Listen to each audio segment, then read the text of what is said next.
Welcome back to Newsmax Now. Officials from the U.S. and Cuba met in Havana to begin negotiating a possible settlement of $2 billion worth of American assets. The U.S. claims the properties were seized by the Castro government back in the early 60s. This settlement is a step towards lifting the trade embargo on Cuba. By law, the embargo must remain until the claim is settled. In addition, Cuba has also turned over its first U.S. fugitive that fled to the island. The lifting of Cuba's trade embargo has been a goal of President Obama, but has drawn intense criticism from his opponents. And joining us for more on that, we have political and economic analyst Raul Mas. Thanks so much. Always a pleasure to have you on. Thank you, Miranda. How are you? I am wonderful. A little under the weather, but I'm hanging in there. So, Raul, Do you see these latest developments as a sign as progress?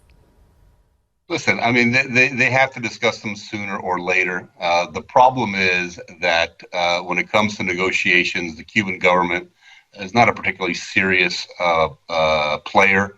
The U.S. basically agreed roughly about $2 billion in claims, as you mentioned, with which 6% interest comes out to be about $8 billion in today's dollars. Mm-hmm. Now, the Cubans on their part are claiming that the U.S. has basically caused economic damage to Cuba tenfold that amount. I mean, basically, they're saying that somewhere in the order of 120 to 300 billion dollars is what we owe them. And quite frankly, they blame us for everything. I mean, they blame us for crop failures. They blame us for the dengue fever outbreaks. All of these are related or somehow tied to the embargo, and they've assigned a cost to them. So how can you have a negotiation where you're coming to the table with actual properties that were seized, the value, a relatively modest 6% appreciation rate, and you've got the counterparty saying, well, yeah, that's fine, but you guys owe us $300 billion. They're not serious. On top of that, they owe another $15 billion to the Paris Club, which is basically the entire Western world plus the Russian Federation. So this is going to go on for a while. I don't see any sort of compromise here anytime soon. Do you think things? Some people want to look at it as progress, but do you think things will continue along those lines, especially once President Obama leaves office, or do you think it will change? No, listen, I think they're probably in a hurry to get something done, right? Because I think if, we don't have a Democratic president next year or after, Obama's term ends, then, all bets are off, right? So I think they're going to try and strike a deal somehow. And I have a feeling this administration will probably strike a bad deal rather than not have a deal in order to sort of lock in the whole thing. Well, let's switch gears a little bit and let's talk about the 2016 election. The latest polls from Marist have Hillary beating every Republican contender in the general election, her largest lead coming over Donald Trump by 11 points. But if Obama succeeds with Cuba, some say it could turn off some Hispanics, certainly probably more Cuban-American votes for the election. Do you think reopening Cuba could actually be a boost for the GOP?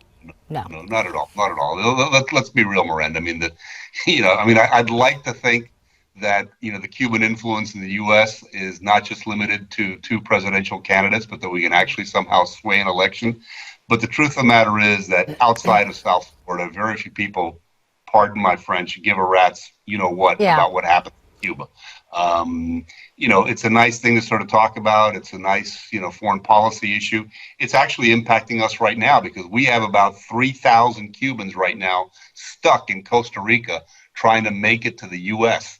So even though supposedly things have improved in Cuba with the improvement of relations between the U.S., people are still talking with their feet and desperate to get out. They're actually flying to Ecuador and then literally making their way by foot, by cab, by train, by any means necessary up through Central America and then trying to arrive at the U.S. border. It's expected that about 45,000 Cubans will make that trip this year.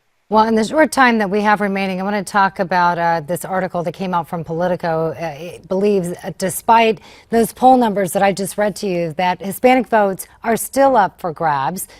Politico says up to 63% of Hispanics could be persuaded to support a GOP candidate. If that's the case, what does the GOP need to do to win them over? And which candidate do you think is best Well, suited listen, to honestly, do that? I unfortunately, I think it's pretty obvious that Donald Trump is not exactly the darling of the Hispanic voter these days.